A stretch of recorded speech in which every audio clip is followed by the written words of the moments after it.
"I never should have married you," the Alpha King said.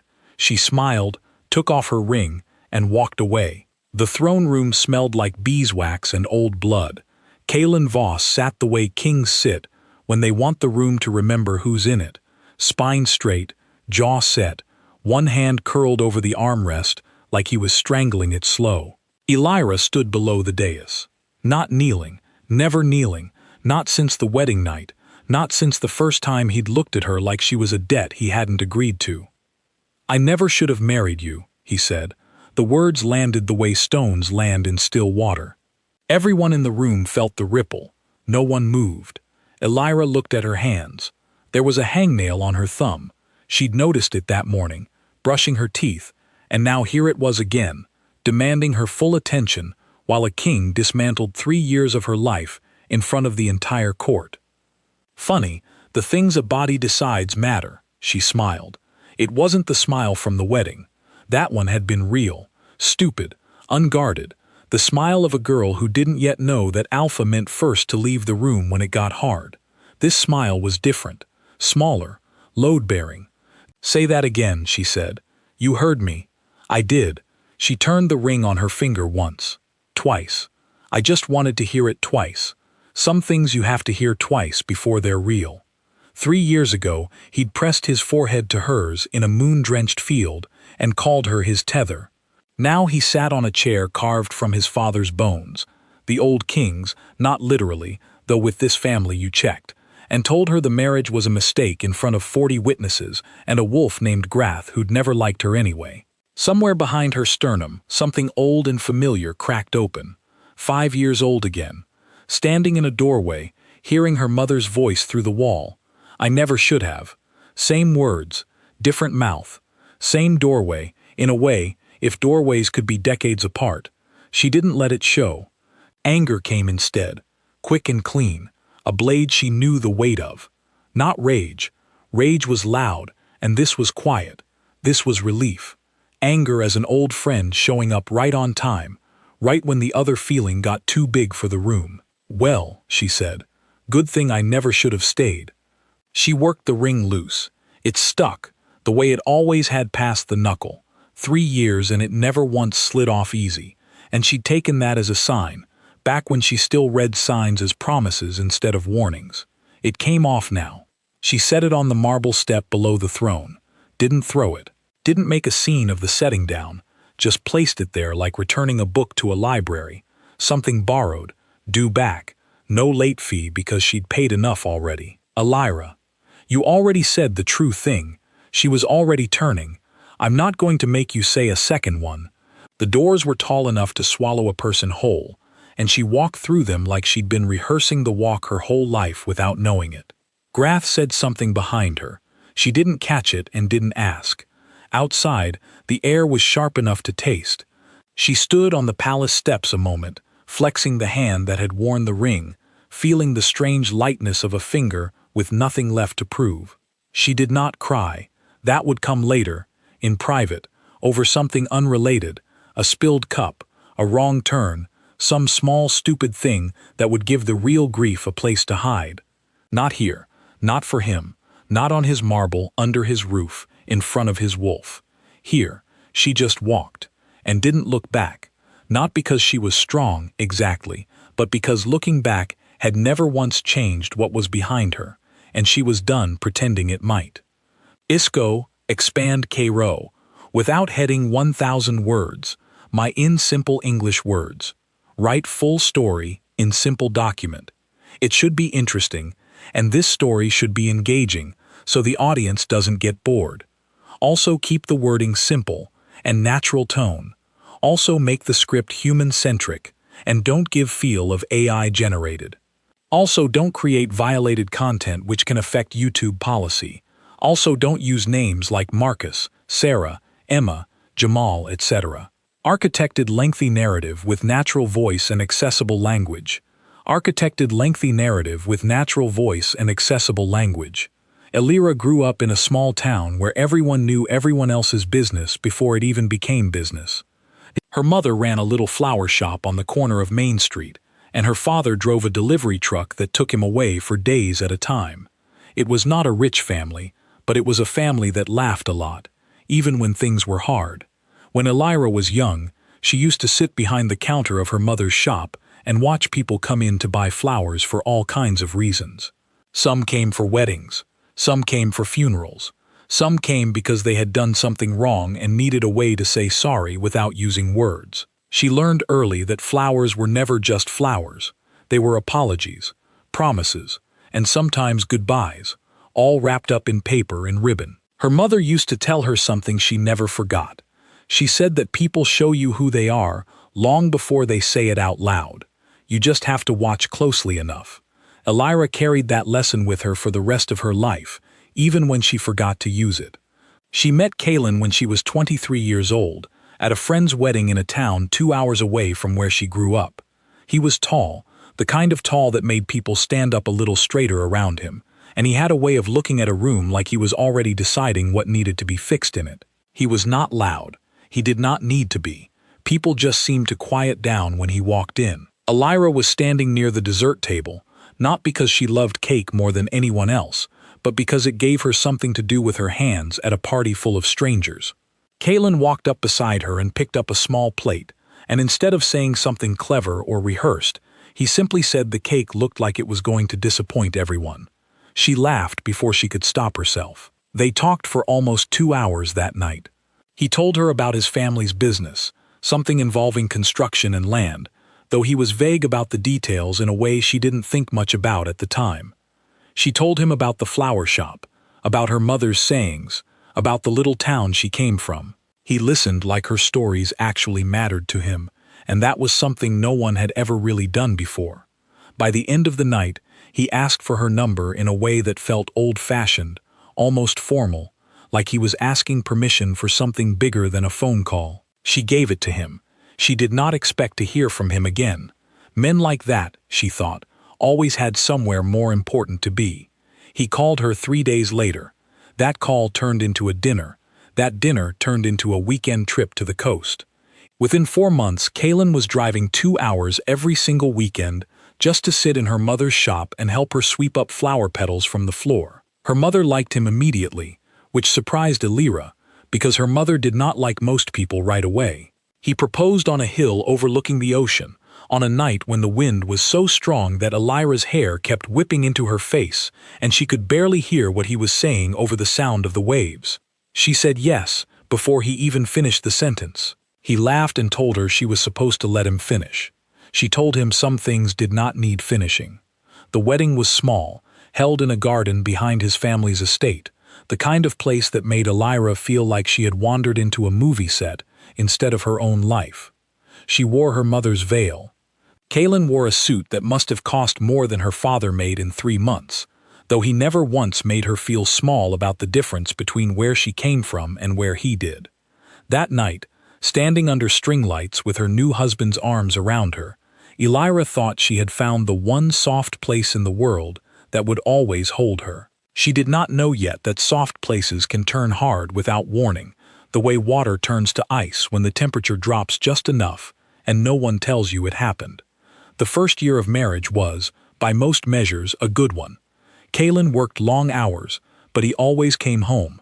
He always noticed when she changed her hair, when she was tired, when something was bothering her even before she said so. He was not perfect.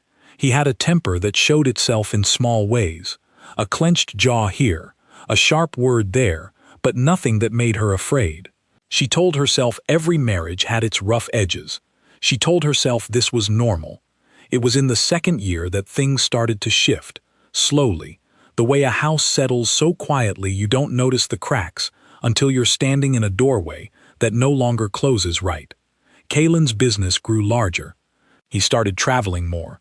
He started coming home later, and then later still, until late became sometimes not until morning. When Elira asked him about it, he would say the same thing every time. Business is business. You wouldn't understand it. He did not say this cruelly. He said it like it was simply a fact, the way you might tell someone the sky is blue. But facts said often enough start to feel like walls. She threw herself into other things. She started her own small flower business, something her mother had always dreamed of expanding but never had the money to do. Elira had money now, or at least access to it, and she used some of it to open a shop of her own in the city, 3 blocks from the apartment she shared with Kaylin. It gave her something that was entirely hers, something no one could take credit for but her. The shop did well. People loved her arrangements, loved the way she paired colors that shouldn't have worked together but somehow did. She hired a young woman named Ren to help her behind the counter, and the two of them became close, the kind of close where you don't need to explain your bad days, you just hand each other a coffee and get to work. It was Ren who first said something that planted a seed of doubt in Elira's mind. It was a small comment, almost nothing, said while they were both wrapping stems in brown paper on a slow Tuesday afternoon. "Your husband was in here last week," Ren said, not looking up from what she was doing. "Bought a big arrangement. Roses, lilies, the works. Didn't send it here, though." Elira remembered laughing it off at the time. She assumed it was for his mother, or a business associate, or one of the dozens of clients he was always trying to impress. She did not ask him about it that night. She did not think it was worth the conversation. But small comments have a way of collecting, like coins dropped one at a time into a jar, until one day you look at the jar and realize it's nearly full and you don't remember filling it. Over the following months, there were more small things. A perfume on his jacket that wasn't hers. A phone that stayed face down on the table now, when it used to sit open and unguarded. Meetings that ran until midnight, on nights when his assistant had already gone home hours before. Something Elira only knew because she happened to run into the assistant at the grocery store one evening and asked, out of pure friendliness, how the late nights were treating her. The assistant looked confused. She said she hadn't worked late in weeks. Elira did not confront him right away. She told herself she was imagining things, building a story out of nothing, the way anxious minds sometimes do. She told herself she trusted him. She told herself this so many times that saying it started to feel like proof, even though it wasn't proof of anything at all. It was her mother who finally said the thing Elira couldn't yet say to herself. They were sitting in the flower shop back home. The old one, the one with the counter Elira used to sit behind as a child. Her mother was wrapping a bundle of white lilies for a funeral order, her hands moving with the same steady rhythm they always had. "You've stopped talking about him the way you used to," her mother said, without looking up. Elira didn't answer right away. "When you first married him, every sentence out of your mouth started with his name. Now you talk about the shop, about Ren, about anything else. You talk around him." Elira wanted to argue. She wanted to say that was just what happens after a few years, that the excitement of a new marriage naturally settles into something quieter. But her mother had run a flower shop for 30 years. She had watched thousands of people walk through her door, carrying secrets they didn't know they were carrying, and she had gotten very good at spotting the shape of things people didn't say out loud. "I think something is wrong," Elira finally admitted, her voice smaller than she meant it to be. "I don't have proof. I just have this feeling, like the ground under the marriage isn't as solid as it used to be." Her mother set down the lilies and looked at her the way she used to look at her as a child, back when a scraped knee felt like the end of the world, and her mother's face was the thing that told her it wasn't. "Feelings like that don't usually come from nowhere," she said gently. "You don't have to have proof to trust what your body already knows." Elira drove back to the city that night with those words sitting heavy in her chest. She did not confront Kaylin when she got home. She simply watched him more closely, the way her mother had once taught her to watch customers in the shop. She watched the way he answered his phone in another room now. She watched the way his eyes moved when she asked simple questions about his day, sliding away from her like he was searching for the safest possible answer instead of the true one. 3 weeks later she found the truth, though not in the way she expected. She had gone to drop off flowers for a corporate event, a job Kaylin had actually helped her get, ironically enough, through one of his business contacts. The event was held at a hotel downtown, a place with high ceilings and too much gold trim, the kind of place that always made Elira feel slightly underdressed no matter what she wore. She was setting up the centerpiece arrangements in the main ballroom when she saw him. Kaylin was standing near the far wall, in a suit she recognized, laughing at something a woman beside him had said. The woman had her hand resting on his forearm in a way that told Elira everything she needed to know before her mind had even finished processing the image. It was not a business touch. It was not the touch of a colleague or a client. It was familiar in a way that only comes from repetition, from time spent, from a closeness that had clearly been built over weeks or months, while Elira had been at home telling herself she was imagining things. She did not make a scene. She did not throw the flowers or scream his name across the ballroom the way people do in movies. She finished setting up the centerpieces with hands that did not shake nearly as much as she expected them to, and then she walked out of the hotel and sat in her car in the parking garage for 45 minutes before she felt steady enough to drive. She did not tell him what she saw right away. Instead, she started paying closer attention, quietly, carefully, the way you might approach a wound you're not ready to fully look at yet. She found messages on a laptop he'd left open by accident one morning. She found hotel receipts tucked into a jacket pocket, dates that didn't match any business trip he'd told her about. The woman's name was Talia. She worked for one of the companies Kaylin's business regularly partnered with. They had, according to the messages Elira found, been seeing each other for almost 8 months. 8 months. That was longer than the two of them had dated before getting engaged. When Elira finally confronted him, it was not in a moment of rage. It was over dinner, on an ordinary Thursday, the kind of night that should have been forgettable. She placed the printed messages on the table between them, next to the pasta she had made from scratch that evening, and she asked him one simple question: how long has this been happening? Kaylin did not deny it. She would give him that much credit at least. He did not insult her by pretending it was nothing, or that she was overreacting, or that she had misunderstood something innocent. He simply looked at the papers on the table, then back at her, and said the marriage had felt like something he was going through the motions of for a long time now. "I never should have married you," he said. "Not because of you, because I don't think I ever knew what I actually wanted. I think I married the idea of settling down more than I married the person. It was a strange kind of cruelty, the kind that doesn't announce itself as cruelty at all." He said it so calmly, so reasonably, like he was explaining a business decision rather than ending a marriage. And in a way, that was almost worse than if he had shouted it. It told her that he had thought about this, weighed it, made peace with it, long before she ever found the receipts, or the messages, or the woman's hand on his arm. Elira sat with that sentence for a long moment, feeling it settle into her chest, the way cold water settles into your shoes after stepping in a puddle you didn't see coming. She thought about her mother's flower shop, about all the people who walked in over the years to buy flowers for apologies they didn't really mean. She thought about the string lights at her wedding, about the way she had believed, so completely, that she had found something permanent. She thought about the small comment from Rin, the perfume on his jacket, the assistant who hadn't worked late in weeks, all the small warnings she had talked herself out of hearing. And then, strangely, she felt something that surprised her.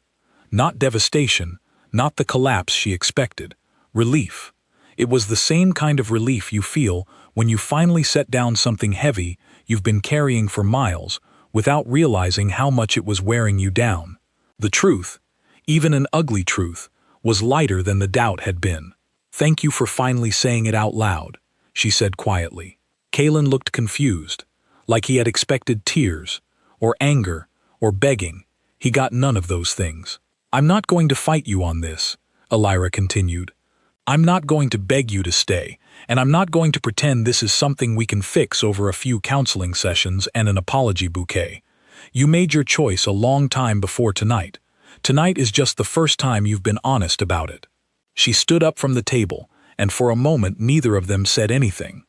The pasta sat between them, untouched, going cold the way things do when nobody's paying attention to them anymore. She went to their bedroom and packed a single bag. She did not take everything. She did not need everything. She took the things that mattered, a few photographs, some clothes, the small wooden box her mother had given her on her wedding day, that held nothing valuable except an old flower pressed between two pieces of glass, from the very first bouquet Kaylin had ever given her. When she came back downstairs, Kaylin was still sitting at the table, staring at nothing in particular. He looked up at her, and for the first time all evening, something like regret crossed his face. Not enough to change anything, just enough for her to notice it was there. "Elira," he said, "I am sorry. I know that doesn't fix anything." "No," she agreed, "it doesn't." She took off her wedding ring at the door, the same way she had many times before when doing dishes or gardening. Except this time, she did not put it back on. She set it on the small table by the entrance, next to a bowl where they used to keep spare keys, and she looked at it for a moment, the way you might look at an object from a museum, something that belonged to a different time, a different version of a life she used to think was hers. Then she smiled, not because anything about the moment was funny, but because smiling was the only thing that felt like her own choice in a night full of decisions that had been made for her. She walked out the door without looking back, the same way she had walked through countless doors in the flower shop growing up, carrying bundles of stems toward people who were waiting for something to help them say what they couldn't say themselves. Except this time, she wasn't carrying flowers for anyone else's apology. She was walking out from underneath one that was never fully hers to carry in the first place. The weeks that followed were not easy. Elira moved back in with her mother for a while, sleeping in her childhood bedroom, waking up some mornings forgetting for a few peaceful seconds that anything had changed, before the memory came rushing back in like water filling a boat with a hole in it. Her mother did not say, "I told you so." She did not need to. She simply made tea every morning and sat with Elira at the kitchen table and let the silence between them do most of the talking. Wren kept the flower shop running during those first difficult weeks, refusing to let Elira worry about the business while she was busy putting her own life back together. When Elira finally returned to work, a full month later, she found that customers still came in every day, still needed bouquets for weddings and funerals and apologies, still carried on with their lives the way life insists on doing, whether you're ready for it or not. There is a strange comfort in that, Elira thought one afternoon, while wrapping a bundle of sunflowers for a customer who had just gotten engaged. The world does not stop turning just because your world has. Somewhere, someone is falling in love for the first time. Somewhere else, someone is saying goodbye. The flowers do not know the difference. They simply do what flowers do, which is grow and bloom and eventually, in their own time, let go. 6 months after the divorce was finalized, Elira expanded her shop into the empty space next door, turning it into a small workshop where she taught flower arranging classes on weekends. She had never imagined herself as a teacher, but she found she liked it, liked watching nervous beginners learn to trust their own hands, liked telling them the same thing her mother used to tell her. "People show you who they are," she would say to her students, long before they say it out loud. "You just have to learn to pay attention." She did not fall in love again quickly, and she did not try to force it. She spent time with old friends. She reconnected with parts of herself that had quietly gone missing over the years of her marriage, without her noticing they were gone, the way you don't notice a plant wilting until you finally stop to really look at it. A year later, at a small flower festival 2 towns over, she met a man named Corwin, a quiet carpenter who built wooden crates for the local farmers and had wandered into the festival mostly because his sister had dragged him there. He did not sweep her off her feet the way Kaylin once had. There were no string lights, no dramatic proposals on windy hills. Instead, there was a slow, steady kind of interest, the kind that builds not through grand gestures but through small, consistent things, showing up on time, remembering small details, asking questions, and actually listening to the answers. Elira was in no hurry this time. She had learned, the hard way, that the beginning of something is not always the truest test of what it will become.